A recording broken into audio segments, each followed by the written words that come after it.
Topic students, we have reciprocal promises, section 51 to 54 and 57. These are a very important provision, that is why I am carrying out these topics alone, rest of the sections to normal cases. No need to discuss much in detail about that. Provision, first provision of reciprocal promises is that promises are not bound to perform unless promisee ready and willing to perform.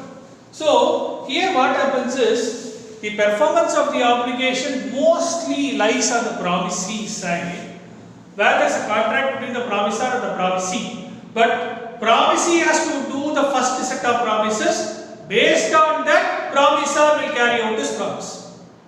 For example, if promisee agrees to deliver 15,000 worth of bags of wheat to promisor on 2nd day of January 2020, unless he delivers 50,000 bags of wheat or rice as agreed in the contract to A is not bound to pay the price, because the contract states delivery first, payment next. If it is like that, delivery has to come first, payment has to go next. There are also contracts which states that payment will be made in advance. Based on that, once it is done, delivery will happen. So there are orders specified, and based on that order, promises will be carried out as per the T&C. T&C means terms and conditions of the contract. So here, promisor need not perform the contract. As I said in the illustration which I have given, B, unless he delivers 50,000 bags of rice on 2nd January 2020 on a particular day, A is not bound to perform the promise of making the payment. Therefore, promisor not bound to perform unless promisee ready and willing to perform. This is the first point of reciprocal promise section. Second, order of performance. As I said, in every reciprocal promises, there is an order, fixed, sequential order of carrying out the transaction. So for example, if I say sequence 1 has to come, sequence 2 has to come. You may be popular with algorithm and flow charts in the computer data sciences subject wherever you are studying, right? There is a flow chart that happens start, then it carries out the transaction, and at the end will have stop. So there is a sequence of activities which starts, and we have to do the process, and there comes the output. So the order and the logical way of execution carrying out the transaction decides the manner. So order of sequential way of carrying out the transaction, order of performance of the transaction is very, very important. So if it is specified in the contract, follow the order specified. As I said, there are contracts where we say delivery first, payment next. So order is first delivery, second is payment, right? There are also contracts where advance first, inspection second, delivery third. There will be stages. So you need to follow that stage. If there is a stage specified in the contract, order specified in the contract, sequence specified in the contract, follow the stage, sequence, order specified in the contract. If there is not anything specified in the contract, carry out according to the nature of the transaction. This is what the law states. You need to carry out the transactions, you need to carry out the sequences as per the nature of the transaction. If there is no need of, if there is no mention of the sequence, stage or order of the transaction, carry out according to the nature of the transaction. This is the law prescribed procedure.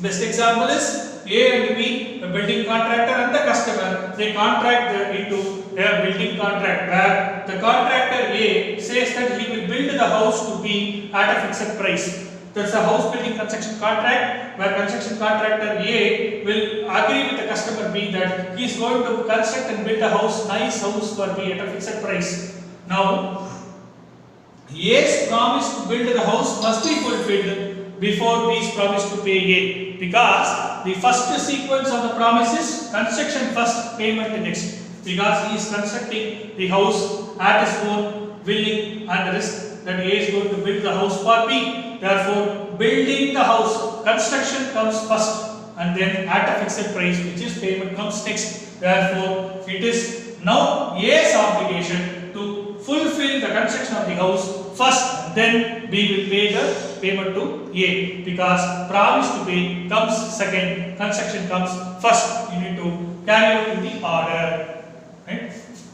Section 57. Reciprocal promises to do things legal, other things illegal. The third important provision of reciprocal promises is where there are a set of promises where the 2 or 3 promises are made under the contract. One set of promises is legal, other set of promises is illegal. Okay. The illegal promise is invalid, legal promise is valid, where it is possible to segregate, where it is possible to separate illegal part from the legal part. Legal is valid, illegal is invalid or void. So that is what the last stage. Reciprocal promises, as you know, it is a promise for a promise. I make a promise, other party makes a promise. Both of them reciprocate promises, both of them exchange promises. But where I make a promise which is legal, he makes a promise which is illegal. Therefore, the transaction is consisting of legal set as well as illegal set. So, illegal set is invalid whereas legal set is valid. So, these are the important provisions which you need to understand from the legal reciprocal promises perspective. Students, will go to the next topic, appropriation of payments, section 59 to 61. What is meant by appropriation of payments? When you say appropriation of payments, this particular topic is applicable again for a money lending, borrowing or a kind of a transaction. For example, if A and B, they enter into a money lending transaction. A is the money lender, B is the customer. A is going to give an amount of 1 lakh rupees into 5 parts. Please understand, into 5 parts. 20,000, 20,000, 20,000, 20,000 and the final 20,000. 5 20,000s. Total 1 lakh. To B, who is the borrower. Okay. Now, what the last states? The due date comes. Mr. B, who is the customer, he has 15,000 amount in his hand. Another 5,000 he makes up somewhere, makes an amount of 20,000. He approaches the creditor. Okay. What he has to do is, as per rule number 59, against 1 lakh borrowed money by B, he is now started repaying, but he has now 20,000 in his hand right now. Balance 80,000 is unpaid. Let's leave it. First 20,000 is unpaid. He has to intimate to the creditor which installment of 20,000 he is making. There are 5 installments, right? As I said, 1 lakh, 20,000, 20,000, 20,000, 20,000, 20,000. 5 installments of 20,000 each, but he is now having only 120,000 to repay. Out of the 5 installments, he can repay anything, but debtor has to specify to the creditor which installment number he is going to repay this 20,000. If he says, then creditor, what is the rule that says is, creditor has to apply the payment as per the direction of the debtor. Whatever debtor says, whatever B says, A has to apply to the debt only. He should not apply the payment to any other debt, any other installment. If he says installment number 120,000 is making payment, B says A has to apply, receive the payment and apply to installment number 1. He should not do it to installment number 2 or 3 or 4 or 5.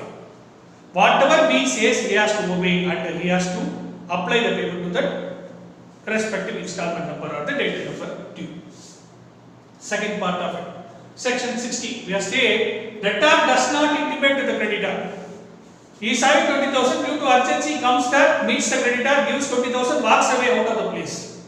But debtor doesn't specify which installment number we need to apply the payment. As I said, what does the rule say? Creditor can apply the payment to any of the lawful debt. Among the 5 installments, he can apply to any of the installment number as per creditor's wish. Because all the 5 are legally due from B. Whatever money received from B, now creditor can receive the payment and he can apply to any of the lawful sum due. 1, 2, 3, 4, 5 or 5, 1, 2, anything he can apply, but he has 20,000 in his hands, he can apply to any one of them. Third, section 61, where neither debtor says nor creditor does anything, what happens? This is the third, is a little complicated, where debtor also doesn't say anything, creditor also doesn't do anything. He meets the creditor, he gives 20,000, walks away. Creditor also keeps simply 20,000 in his hand, he doesn't know what to do. In that case, what happens is, last stage, you have to apply in the order of time, we say aging. Whatever is the oldest debt due, you can receive the payment from B, apply that payment to the oldest debt. Rest are all recent ones, that is okay. Receive the payment and apply that to the oldest debt. This is all the rules which are specified by the case English Court of Law, in particular specified case called Clayton case, popularly known as Devani's versus Noble. Thanks. Students, we will discuss about the next topic, discharge of contract. Discharge of contract, as you see, it is basically putting an end to the contractual relationship between parties. For example, if A agrees to deliver his car of 1 lakh rupees to B, B is now accepting the car from A and is paying the price of 1 lakh to A. What happens? A is supposed to deliver his car, which A has delivered. B is supposed to pay the price, B has already paid. Car is also delivered. B takes away the car, A takes away the money. So, the transaction is over? Yes, transaction is over because it is said to be discharged by mutual performance obligation on both the parties. From A side he has delivered the car, from B side he has paid the price. Therefore, both the parties have performed their obligation. Therefore, the contract is said to be discharged, or contract is said to be terminated, or the relationship between the parties have come to an end because contract is concluded. So, the law states how the contract can conclude as per the provisions of Indian Contract Act 1872. There are various modes in which the contract can be concluded. One is by performance. Second is by impossibility of performance. Third is agreement. Fourth is lapse of time. Fifth is breach of contract. Sixth is operation of law. There are 6 modes in which contract can be discharged or concluded or put to an end. Rather, put to an end. By performance. When you say by performance, the typical example which I just now told, the car delivered and payment of the price happening, it is actual performance of the obligation by both the parties. So, contract is discharged by mutual obligation, mutual performance obligation. This is called actual performance. Actual means fact. Fact has happened, the transaction has happened, the contract is said to be discharged by actual performance. Attempted performance or tender. A is now ready to perform. Promisor is now ready to perform. Whereas B, the promisee or the acceptor is not willing to accept, not ready to perform his side of obligation. So, it is rather attempted performance because A is attempting to perform. B is not willing to accept. That is not A's problem. So, it is attempted performance or tender. So, there are 2 categories by which contract is said to be discharged. Therefore, in attempted performance, since promisor is willing to perform, promisee not willing to accept, still contract is said to be discharged by attempted performance because still promisor is attempting to perform. It is only the problem on the part of the promisee not to accept. Therefore, promisor is discharged from further obligations under the contract. He need not further oblige to perform the obligation. His performance obligation is terminated. He need not further carry out the contract. Contract is said to be discharged. So, performance, actual performance, attempted performance. Next is impossibility of performance. When you say impossibility of performance, as I said, impossibility, impossibilium nulla obligato est is the Latin term which means that what is impossible law does not recognize. No cause of action arises out of illegal, no cause of action arises out of impossible act. Rather say impossible act, no cause of action arises. Impossibilium nulla obligato est. So, impossibility means A and B enters into a contract where A says that I will bring a life into B's dead wife. It is totally not possible because B's wife is already dead. You cannot bring the life into dead body. So, A says that I am going to bring a magician, I am going to bring a life into B's dead body. B's wife's dead body is totally not possible because bringing back a life of a person who is dead is not a legally recognized or legally possible one, physically even not possible one. Therefore, it is not possible. Therefore, contract is said to be discharged by impossibility of performance. What is impossible? Law cannot enforce. Therefore, impossibility of performance is one of the grounds where contract can be discharged. Agreement. Agreement means by entering into an agreement between the parties are further restricted their obligation and they say, yes, fine, I am okay.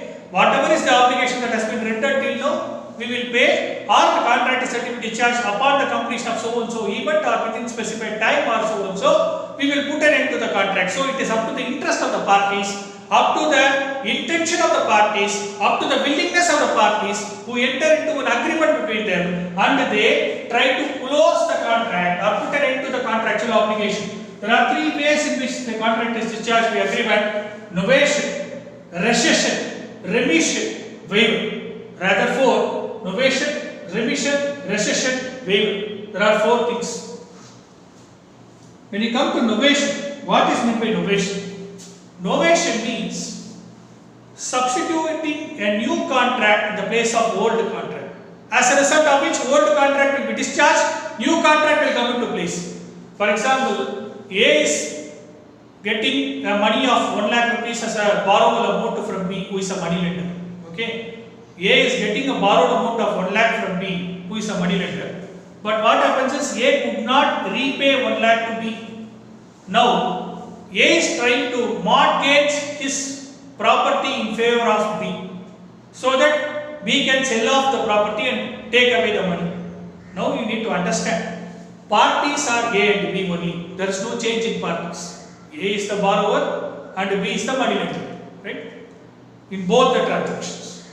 Now what happens? A is not able to repay the 1 lakh which he has borrowed from B. As a result of which what happens? A is trying to mortgage or pledge his property in favor of B. Now the money lending initial transaction, borrowing transaction between A and B has now substituted by the mortgage contract.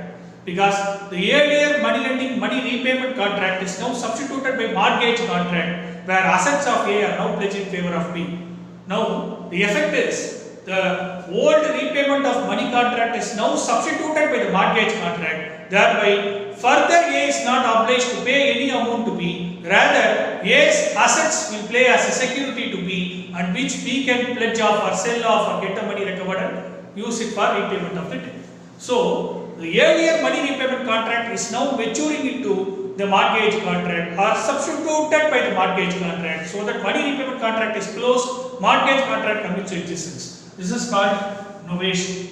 You are substituting a new contract in the place of old contract. The net effect or result is that old contract is discharged, new contract comes into force.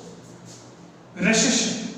Rescission means contractual obligation. You are trying to put an end by means of rescission. Rescission means you are excusing him from not performing the contract. One party is supposed to perform, but by rescission you are saying that no, you need to perform, need not to perform. You are cancelling the obligation, so that that person need not perform the contract. So you are supposed to pay an amount of rupees 10 lakhs to B, but B says that no, you do not have to pay, or you have to pay only a small amount. That is okay. So in that case, it is a case of a remission, because in this case B is saying 10 lakhs, A is getting 10 lakhs from B, but B is saying you need not have to pay 10 lakhs, rather pay 5 lakhs, I am okay. So B itself is the money lender who is lent 10 lakhs, but he says that no, it is enough if you pay 5 lakhs instead of 10 lakhs. So there is a reduced performance obligation. Earlier money borrowed was 10 lakhs, but A is now supposed to pay only 5 lakhs because money lender is okay for 5 lakhs to get paid. In that case, you are reducing your performance obligation, or initially agreed promise now stands reduced. So in that case, it is called remission. Waiver. Waiver means cancelling off or putting an end by settling of the transaction, putting an end to the transaction. So to be waiver. Or you are closing out the performance obligation. It's called waiver. Novation, revision, rescission, and waiver are the various modes in which your agreement-based contract is terminated. Then comes breach of contract. What is meant by breach of contract? Contract said to be breached. Breached means you are violating the terms and conditions of the contract. The contract is said to be breached means you are violating the terms and conditions of the contract. Breach is classified into actual breach and anticipatory breach. What is actual breach? What is anticipatory breach?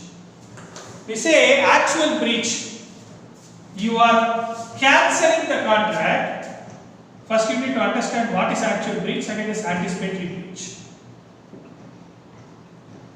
Actual breach and anticipatory breach. When you say actual breach and anticipatory, actual breach is where A enters into a contract with B for sale of a house property. Okay, A is going to sell the house property worth 1 lakh to B. Please understand, house property is worth 1 lakh. A is going to sell his house property worth 1 lakh to B.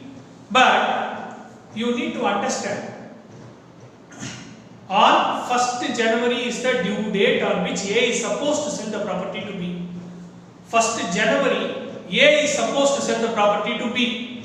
But what happens is, on 1st January, the contract is cancelled by A or B, either of the parties. On 1st January, the contract is cancelled, which means that there is no need for further performance obligation on both the parties because contract is cancelled on the due date of 1st January. You are cancelling on the day when the performance is due. Please understand, your performance of selling the property is due on 1st January. That is the due date on which you are supposed to sell. But on 1st January, exactly on the date, you are cancelling the contract. That is said to be actual breach. You are cancelling on the day, on the time performance is due. It is called actual breach of contract. Anticipatory breach of contract. 1st January, your performance is due. You know, because of unforeseen circumstances or any other reasons, your contract cannot be performed or is totally impossible to perform. You are unable to perform, etc., etc. In that case, you are anticipating this impossibility or this constraint or difficulty and you are cancelling the contract on 25th December instead of 1st January. You are anticipating there is an impossibility before and you are cancelling before the due date of 1st January, maybe around the 25th December. This is called anticipatory breach of contract. So you have to understand the difference between actual and anticipatory breach of contract. Actual breach of contract is where on the due date when the performance is due, you are cancelling the contract. It's called actual breach of contract. So when you are cancelling the contract on the exact day when the performance is due, in that case, you need to pay the compensation because you being the victim. Either party whoever is cancelling, the other party becomes a victim because on the promise of whom the other party has moved his position. He has been in a detriment, he has been in a liability because the other party has made a promise, the former party has changed into a liability or has changed his position to difficulty. Therefore, the actual contract, actual breach is where you are trying to breach the contract. As a result, you are putting the other party into problem. As a result of which you need to compensate the other party because of the difficulty or because of the failure of your promise to perform. The other party is now put into difficulty. You need to compensate the other party. So this is the principle of natural and social justice. So actual breach of contract. Anticipatory breach of contract, in this case you are not even paid the price but you can still claim damages because your performance is due on 1st January. Why are you cancelling before? So the other party will have all sorts of questions to ask you. You need to be ready to answer that and you will also be liable to pay damages because you are cancelling the contract in advance. Therefore, you need to pay damages. Here, party can claim price and damages in actual breach, whereas anticipatory, he can claim damages alone.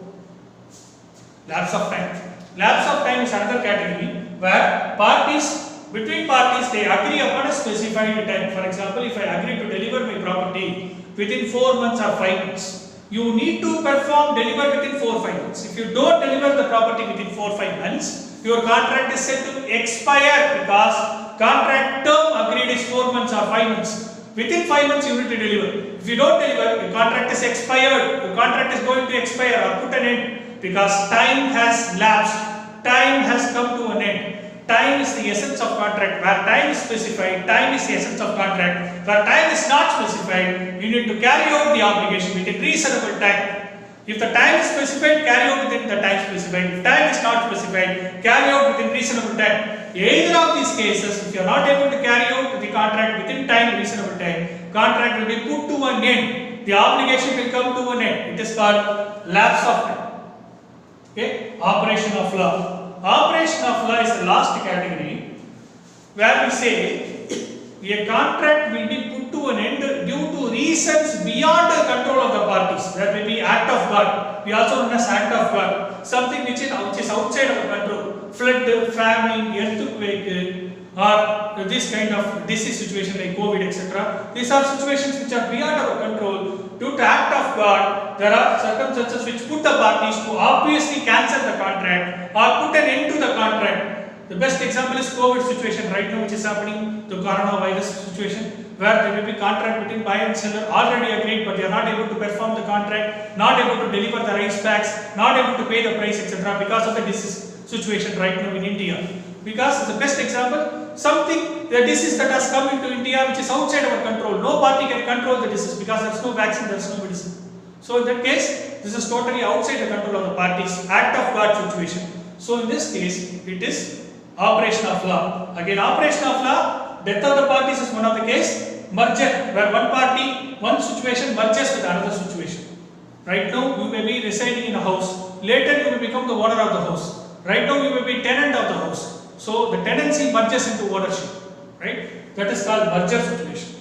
Insolvency situation, where you are not having any money, you don't have asset, property, etc. You cannot carry out the transaction. You have to put an end to the transaction. So because of insolvency, your contract will be terminated. Unauthorized alteration of terms and conditions. Popular example is checks, promissory notes, those negotiable instruments where you are trying to alter the terms and conditions of the contract, material elements to the contract, important points in the contract, important contents in the contract, you are trying to alter. But please remember, whatever you are altering on your own. You are not altering without the consent of the other party. Please understand, you are altering but without the consent of the other party. As a result of which, other party will suffer a loss because both the party has committed to the contract. One of the party on his own alters the terms and conditions of the contract without the consent, without permission, without informing the other party. So the other party, because of this alteration, will suffer a loss. So other party will be bound to be compensated by the former party.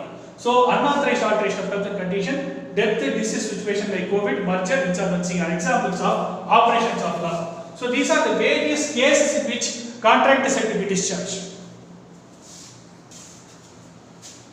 Students, we are coming to the fag end of the session, law of contract. The syllabus is going to be completed. Last topic, breach of contract and remedies for breach of contract. So hope till now you are able to understand the various topics. This is going to be the final topic on your syllabus. Law of contract alone is going to be completed with this. Remedies for breach of contract, the last topic. Let's go. Rescission. What are the various modes in which the contract can be discharged? We discussed some time before the various actual breach, anticipatory breach and all. One of the modes of discharge of contract is breach of contract, where you violate the terms and conditions of the contract, as a result of which you suffer the damages. So what are the various modes of breach of contract? One is actual breach and anticipatory breach, as he said.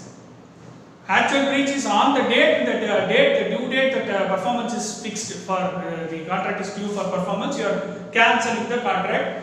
On the due date of performance, you are cancelling the contract, is called actual breach.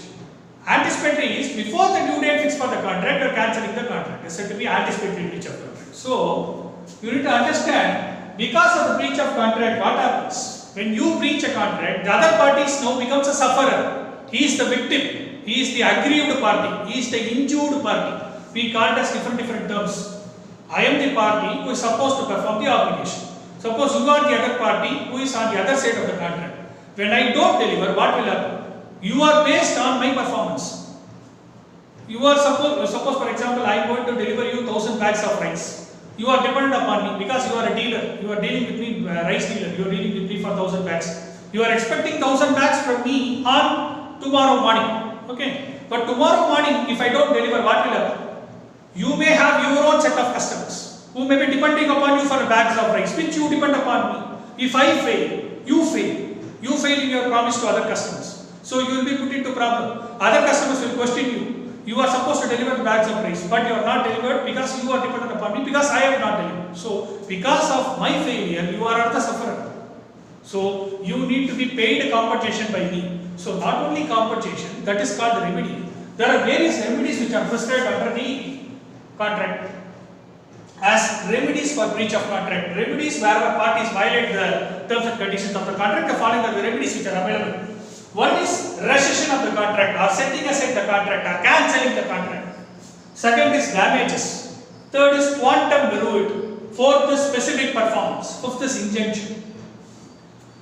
Rescission of the contract or revision of the contract, rescission of the contract or cancellation, setting aside, anything we can say. Rescission means when I don't deliver, you are also not supposed to further do anything, because your performance is dependent upon my performance. Where I am not delivering, you are not supposed to do anything. There is no fault on your part, it is a fault on my part. Therefore, you are need not be further, you are excused from further performance, and you need not have to do anything. It is a problem on me. because of my problem you are a sufferer, therefore you can ask me to set aside the contract, you can set aside the contract, you can put a cancellation of the contract, you can move away out of the contract. So this is called rescission of the contract or setting aside the contract. So you need not further perform, rather you can ask me to cancel the contract and state that you are not willing to do any contract with me, and you can cancel the contract because the failure to perform the obligation is a big fault on me, so you are not responsible. Therefore, you can put a existing contract termination. Second is damages. Damages means monetary compensation. You can just like that say cancel the contract. That is one remedy. Second remedy is you promised to pay me, you promised to deliver me, but you have not delivered. So what can I do? I can put a compensation on you, claim a suit by filing a case against you and get a compensation for not performing, not following your promise. You are failed in your promise. Now you give me compensation because I am sufferer. I suffered a loss because of your promise. So you need to compensate me for the loss. That is what is damages. Damages, it is monetary compensation that is awarded by the court based on the suits and the cases filed by the parties in the court. Court will decide what kind of damages need to be awarded, what kind of monetary compensation to be awarded, decided by the court based on reading the facts and circumstances of the case, hearing both the parties in the contract. Court will decide what is the damage that need to be paid. There are various damages which are available. Ordinary damage, which is to be ordinarily paid as per the terms and conditions of the contract. Specific damages, a specific monetary compensation that will be paid as per the principle and the nature of the transaction that is being involved, and depending upon the volume of the loss that is suffered, you have a specific compensation or a special compensation. So ordinary, special are the two categories. Again, apart from that, there is vindictive. Vindictive means punishment imposed damages. Damages in the form of punishment. For example, if you fail, only two cases vindictive damages can be awarded. What are the two cases? One is banker failure to dishonor a check wrongly. There is a check which has been dishonored by the banker wrongly. He is not supposed to dishonor, but he has dishonored it wrongly. It is banker's fault, it is not customer's fault. That is point number one. Second case is a bank promises to marry a woman, but he fails to marry that woman. Breach of promise to marry. So these are the two cases: banker failure to dishonor a check wrongly, breach of promise to marry. These are the two cases where vindictive damages can be awarded. In other cases, damages cannot be in the nature of punitive or vindictive damages. These are the three main important categories of damages: ordinary, special and vindictive, as I said. Next is quantum meruit. What is meant by quantum meruit? Quantum meruit means as much as earned or as much as work performed. Let us say, for example, if A is the building contractor, B is the customer. A building contractor agreed to construct the building to A, to construct the building to B, the customer. But what happens is, after constructing first floor, second floor, suddenly building contractor stops the construction. So B, the customer, says that why are you stopping the construction? You are supposed to construct a building. But builder says thousands of reasons. Okay, let me come to the compromise. Customer will say, whatever that you perform, whatever you do, I will pay you. Better stop the work. I am going to move to the next building contractor. You need not be my building contractor forever. So whatever is the work that is done, for that the building contractor needs to be compensated. Even though there is a breach, but still the work is done. So whatever is the work done till that date, till that moment, the parties agree to compensate the other party for the work done till date. That is called whatever earned, whatever has merited, whatever has performed, to the extent compensation is paid. That is called quantum meruit. Specific performance. A and B agree to enter into the contract where A agrees to deliver certain bags of rice to B, but he doesn't deliver the bags of rice to B on a particular date. What happens is B can insist A to deliver the contract, deliver the rice as per the terms and conditions of the contract, insisting to perform. That is called specific performance. You are specifically insisting, informing him to perform the contract. That is called specific performance. Last one is injunction.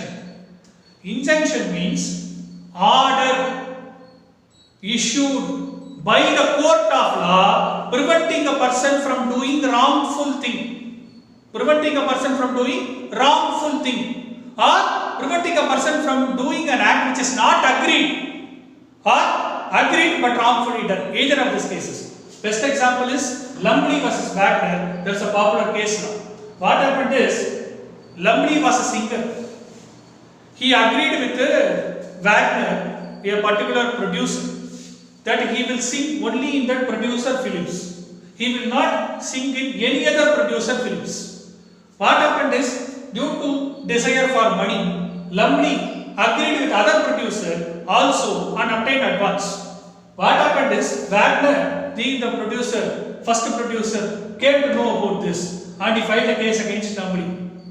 Court issued an order against Lumley and said that you first agreed with this Wagner that you will not sing it for any other producer. Now you are violating the first promise and you are taking advance with the second producer. How can you do so? Court issued an order restraining Lumley to return back the advance to the second producer, continue the agreement with the first producer, complete the songs and finish the contract. This is the popular case law, Lumley versus Wagner. So it is another important case law that's a part of injunction. So these are the 5 important remedies. Students, again, let me come through these 5 points.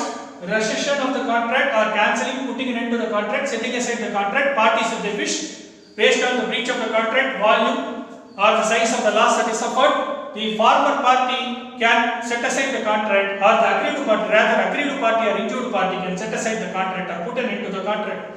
Damages, as I said, monetary compensation or money value for the loss that is suffered, that can be awarded by the court based on hearing the parties to the case, understanding the circumstances. Court will issue the damages. Ordinary, special, vindictive, punitive are some of the categories of damages as we discussed.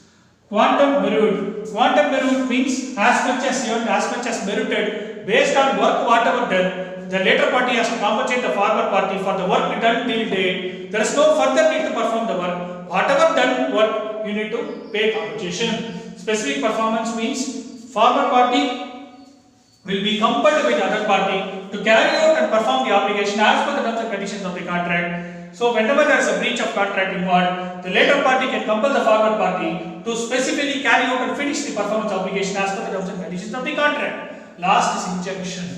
Injunction means putting an end to the contract, whereby court issues an order restricting, preventing a person from doing wrongful thing or negative thing or a thing not agreed upon, to prevent him from doing a thing not agreed upon. Best example is Lumley versus Wagner, this case now. Thank you students for giving me an opportunity to do a contract law. Thank you. This syllabus is completed for contracts. Thank you.